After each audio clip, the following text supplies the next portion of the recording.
menjelaskan perihal rahmah atau kasih sayang.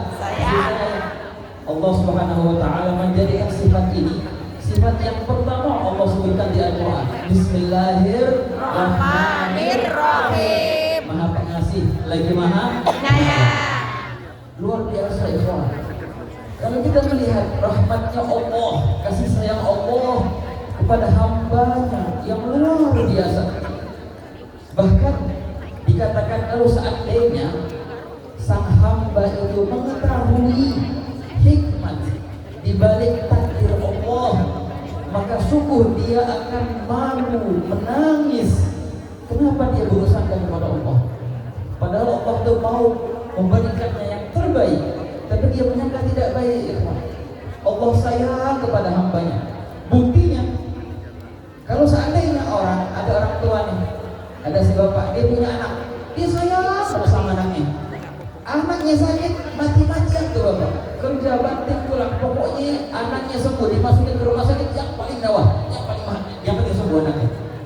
Anak yang mau sekolah, dicariin sekolah yang paling mahal, yang paling bagus pendidikannya, biar sukses. Itu bukti apa? Bukti si bapak sayang sama anak.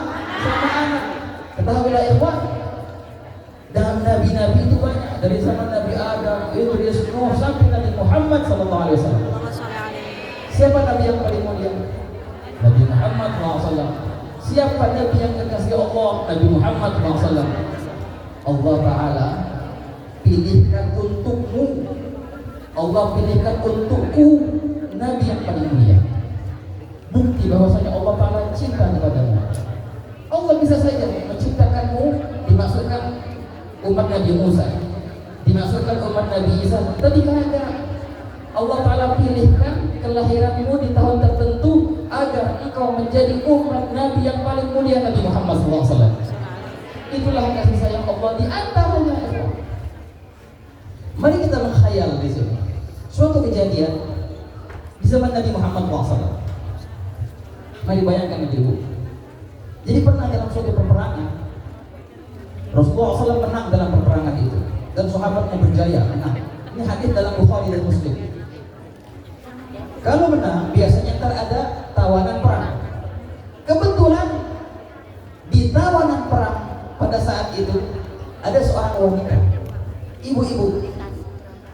Dia panik, muter-muter dia. Kenapa? Kehilangan anaknya.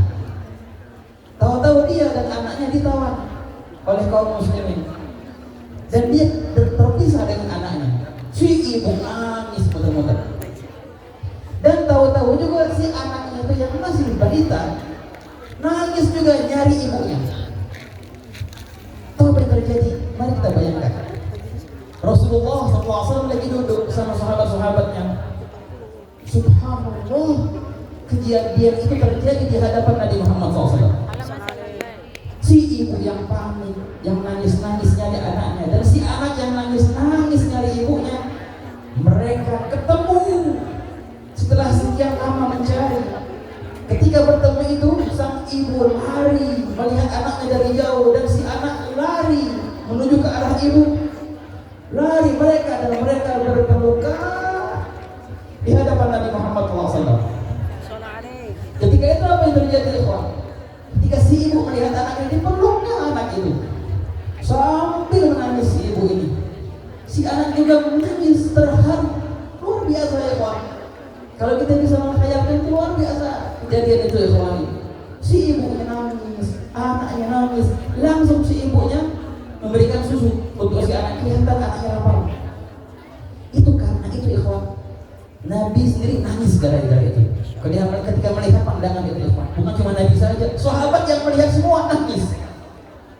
Gak rela melihat si ibu yang terpisah dengan anaknya itu. Lalu apa yang terjadi? Maka baginda berkata kepada sahabat-sahabatnya, coba kalian lihat bagaimana kasih sayang si ibu ini kepada anaknya. Terutama di sini banyak mungkin ibu-ibu yang sudah lama nggak ketemu anaknya kan? Kangen. Luar biasa kan? Berkorban hebat. Luar biasa pengorbanan kalian. Dalam cerita yang tadi, baginda bersabda, Kalian lihat bagaimana kasih sayang si ibu kepada anaknya. Ya Rasulullah, luar biasa sekali. Apakah mungkin si ibu itu rela dan tega untuk membakar anaknya? Gak mungkin ya Rasulullah. Gak mungkin. Ibu yang luar biasa kasih sayangnya seperti ini untuk membakar anaknya atau melempar anaknya ke api, gak mungkin. Ketahuilah, Allahu arhamu bi'ibadihi min hadhihi biwaladiha.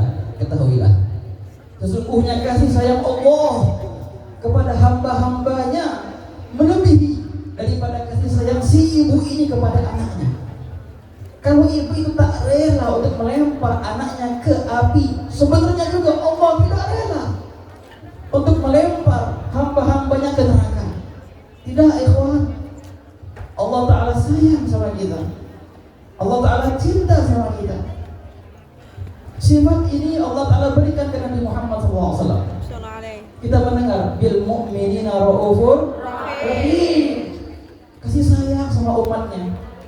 Nabi Muhammad itu pas mau berperang ke rahmatullah, yang baginda wasiatkan apa? Ummati, umatku, umatku. Terutama Allah nisa, terutama kaum wanita. Wasiatnya Nabi Muhammad SAW. Rasulullah SAW punya kasih sayang yang luar biasa, ya kawan. Ada dalam cerita As-Salihin menceritakan dalam Subul Dawar Rasyad, cerita yang ajib. Kasih sayang Rasulullah bukan cuma sama umat yang manusia, umatnya yang jin, bahkan yang hewan pun dapat rahmatnya Nabi Muhammad SAW. Suatu cerita waktu Nabi SAW mau ke Mekah, mengambil alih kota Mekah, namanya Fathu Mekah. Perperangan yang bersejarah itu, ya, menang kaum muslimin, berhasil mengambil alih kekuasaan kota Mekah. Itu peristiwa yang merubah alur sejarah. Nah, datanglah Nabi Muhammad SAW dengan berapa? 120.000 sahabatnya datang dari Madinah. Ini luar biasa nih. Jadi sudah diperhitungkan jalur tentara ini mau lewat mana. Jangan sampai orang-orang Mekah tahu kita mau menyerbu orang Mekah, mereka belum siap. Diperhitungkan taktik perang luar biasa. Lewat sini, lewat sini, lewat sini. Tapi apa yang terjadi? Pas mau hampir sampai Mekah, Nabi SAW yang memimpin tentara, memimpin pasukan itu, sahabat-sahabatnya melihat ada seekor hewan yang mungkin di madhab Syafi'i itu najis, hewan anjing. Ada seekor anjing betina yang berbaring di tepi jalan. Lagi ngapain? Lagi nyusuin anak-anaknya. Ini anjing betina berbaring di tepi jalan lagi nyusuin anaknya. Dan ketika si anjing betina itu melihat pasukan manusia yang banyak, dia panik kelihatan. Maka Rasulullah SAW turun dan berkata kepada sahabat, berhenti semua, stop. Kenapa ya Rasulullah, ada apa? Nabi panggil seorang sahabat yang bernama Ju'ail bin Suraqah. Ju'ail, sini kau. Ada apa baginda? Kau berhenti depan situ. Ditunjuk, kau berhenti depan situ. Kau alihkan arah pasukan kita ke kanan dan ke kiri. Kau jaga anjing betina itu. Agar apa ya Rasulullah? Jangan sampai dia merasa tidak nyaman karena kita lewat di hadapannya. Dirubah taktik perang demi, bukan demi nyawa, bukan demi nyawanya hewan, bukan, demi kenyamanan seekor hewan. Soal Nabi Muhammad.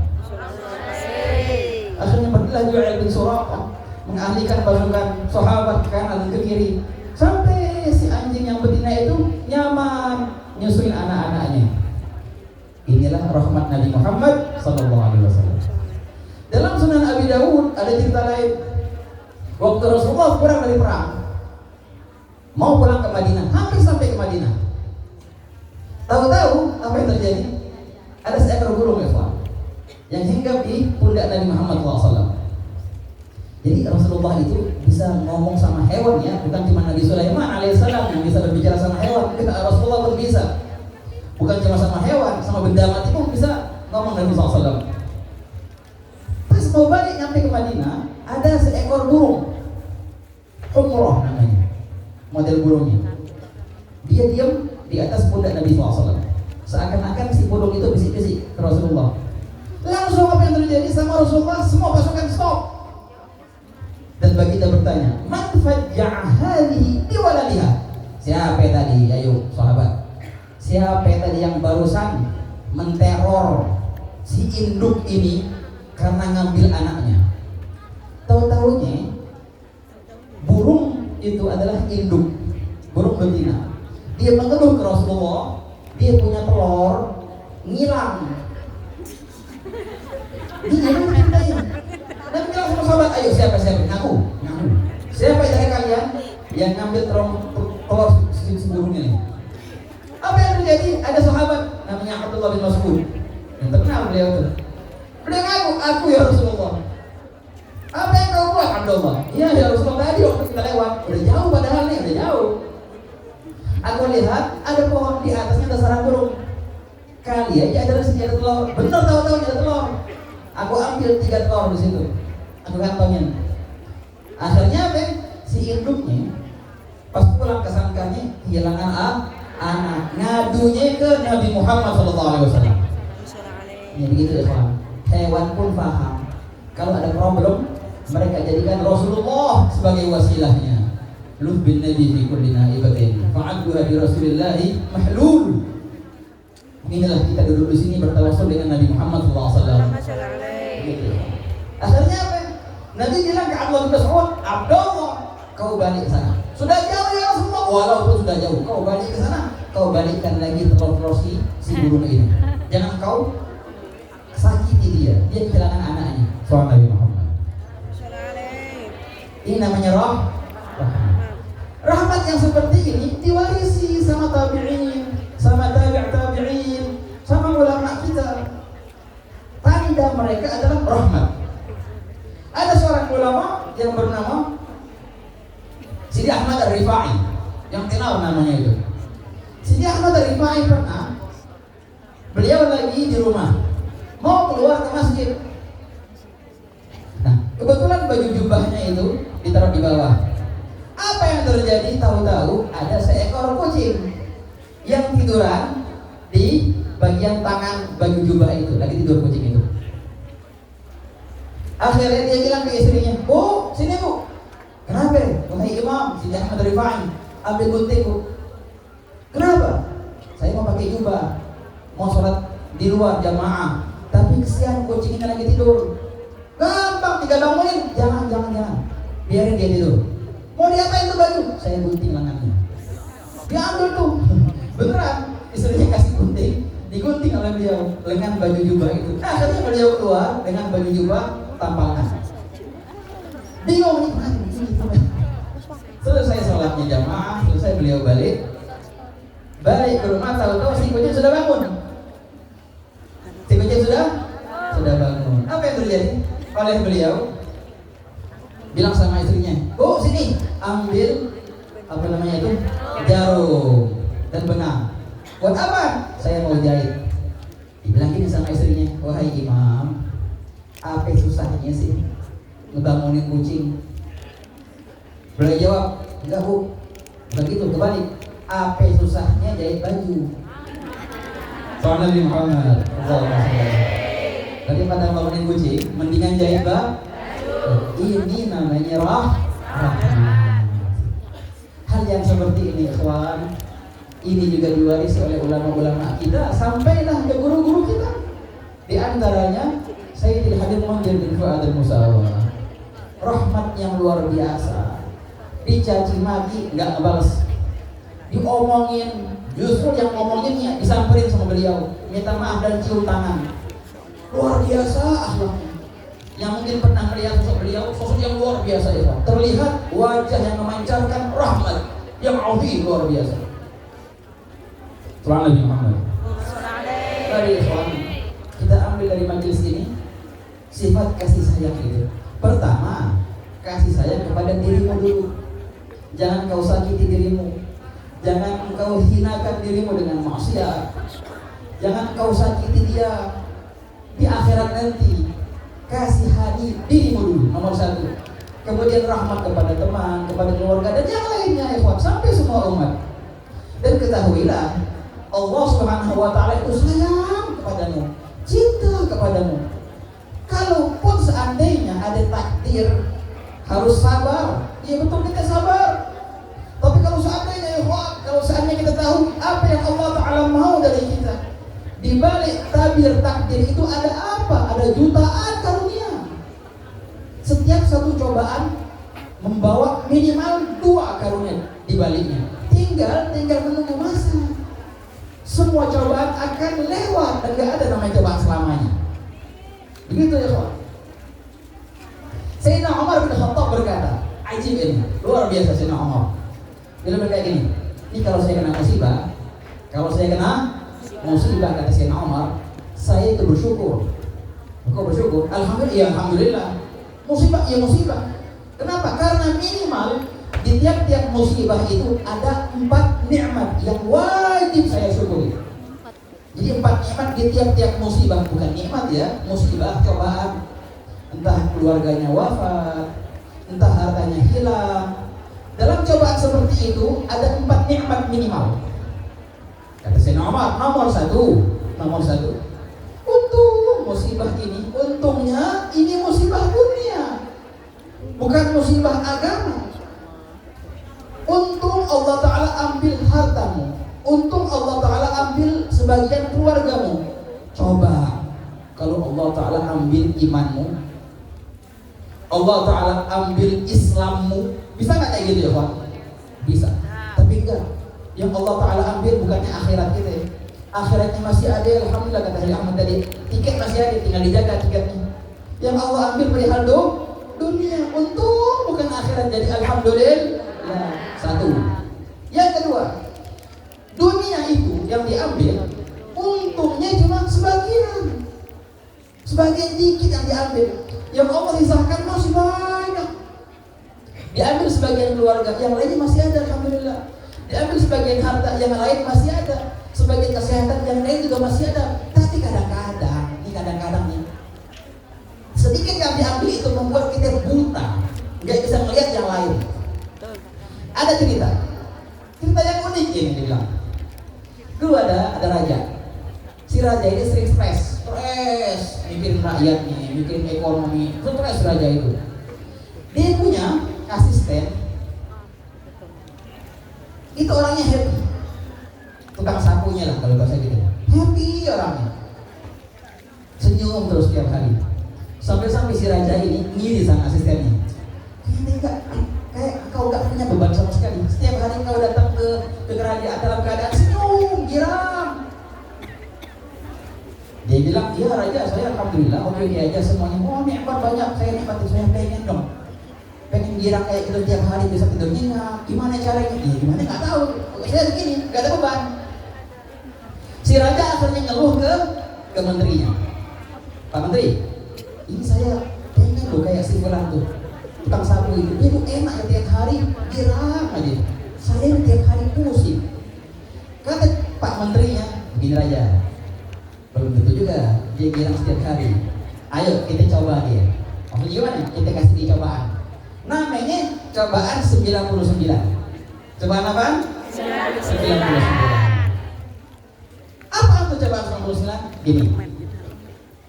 Jadi pas bapak tukang sapu itu balik ke rumah, ya, di malam hari, sebelum malam hari lah dia balik ke rumah. Pak Menteri ini dia kasih resep diam-diam gitu. Nah, ditaruh depan pintu rumahnya bapak tukang sapu itu. Nah, ditulis di situ hadiah untuk Pak Fulan bin Fulan. Ikhlas lillahi ta'ala. Jangan tanya siapa yang ngasih, pokoknya ikhlas ambil. Di sini ada 100 dirham. Ada berapa? 100 dirham. Ditulisnya kayak gitu. Pas sih bapak tukang sapu pulang, dia lihat ada hadiah depan pintunya. Oh senang dia. Dia panggil anak-anaknya dalam rumah nih sudah nih. Panggil anak-anaknya, panggil semua istrinya, istrinya, anaknya semua. Apa yang terjadi ya kawan? Mereka barang-barang menghitung dirham, kepingan emas yang ada di kantong itu. Kan tertulis berapa ya? Cepet, 100 ya. Pas dihitungin tahu-tahunya 99. Tapi ini 100 nih katanya. Tapi enggak, ini kita 99. pasti ada satu yang hilang. Pasti ada satu yang hilang. Akhirnya apa? Mereka tuh semalaman bongkar rumah, bongkar taman demi mencari 1 dirham yang hilang. Besok ini, bapak tukang sapu ini, pas pas ke kerajaan, keadaannya sumpah. Semalam nggak tidur dia kan, semalam nggak tidur dan sumpah dia. Si raja bilang, ini tumben nih, kok tumben nih hari? Biasanya kira kok nih hari sumpah. Bapak ada apa? Ya, saya lagi punya pikiran Pak. Doain biar suruh. Dia doain. Itu ya Pak, bukan cuma sehari, berhari-hari sumpah. Dibilang sama menterinya, jauh raja. Nih, belum tentu dia bilang tiap hari. Baru kita kasih ujian 99. Padahal itu memang kepingat emasnya 99. Tapi nih, dengerin nih. Dia tidak bisa menikmati 99 dirham dinar keping emas karena dia merasa kehilangan 1 dinar. 1 yang hilang ini membuatnya tidak bisa menikmati 99. Nah, beginilah kata Sayyidina Umar. Kadang-kadang kita dapat musibah kecil. Karena musibah yang kecil itu kita lupa nikmat yang banyak. Yang akhirnya kita nggak bisa nikmati itu nikmat yang banyak gara-gara 1 yang hilang. Kata Sayyidina Umar, mesti kita bersyukur. Ya Allah, alhamdulillah masih ada yang lain. Allah mampu loh mengambil semuanya, tapi kagak. Allah ambil cuma sebagian. Nih 2 nih kata beliau. Yang ketiga, ini penting. Kata Sayyidina Umar, alhamdulillah musibah yang aku derita ini Allah Ta'ala berikan nikmat bersamanya apa? Ketenangan hati, kesabaran. Itu nikmat yang patut kita syukuri. Nah, berapa banyak orang yang Allah Ta'ala kasih ujian, cobaan, dia stres, ada yang sampai gila, ada yang sampai mati, kepikiran, kena mental, karena Allah nggak berikan keridhaan ketika Allah kasih ujian itu. Tapi engkau, Allah Ta'ala kasih ujian, Allah sertakan nikmat, ada sifat keridhaan, itu patut disyukuri ikhwan. Dan yang terakhir, wa id'arlif wa ba'alih, alhamdulillah dengan musibah ini paling tidak kalau aku bersabar, aku akan mendapatkan pahala dari Allah Subhanahu wa Ta'ala. Nah, beginilah ikhwan. Mari kita memandang kehidupan kita dengan pandangan Sayyidina Umar ini.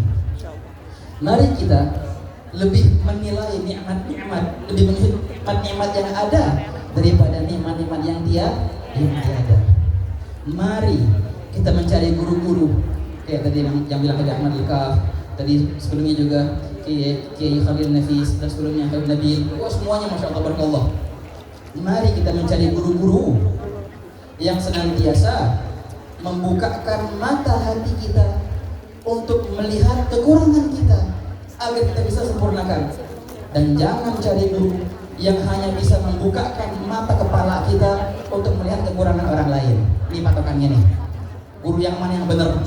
Guru yang mana yang salah? Itu guru ngajarin apaan? Kalau guru itu ngajarinmu, membuka mata hatimu, melihat kekuranganmu, itu benar tuh guru. Tapi kalau guru itu atau siapapun mengajarkanmu, membuka mata kepalamu untuk melihat kekurangan orang lain, ini nggak benar ikhwan. Soal Nabi Muhammad. Semoga Allah Ta'ala jadikan majelis yang mulia. Allah Ta'ala kumpulkan kita di akhirat kelak bersama sahibul haul, hadul mandir, fa'adul musawah, dan para guru-guru kita semua. Dan dengan Nabi Muhammad SAW. Allah Ta'ala mudahkan kita untuk berpindah ke alam yang kedua. Allah Ta'ala jadikan hari yang paling indah bagi kita tatkala malaikat Israel menjemput kita dengan Nabi Muhammad SAW. Allah jadikan barzah kita taman dari taman-taman surga insyaallah. Di padang mahsyar Allah Ta'ala naungi kita di bawah naungan arsy-Nya, amin ya rabbal alamin. Allahumma ya man wafaqa ahlil khair wa a'anahum alaih wa fiqna Allahumma lil khair wa inna alaih rabbana atina fid dunya hasanah wa fil akhirati hasanah wa qina adzabannar. Wa sallallahu ala sayyidina Muhammadin wa ala alihi wa sahbihi wasallam. Alhamdulillahi rabbil alamin. Wassalamu alaikum warahmatullahi wabarakatuh.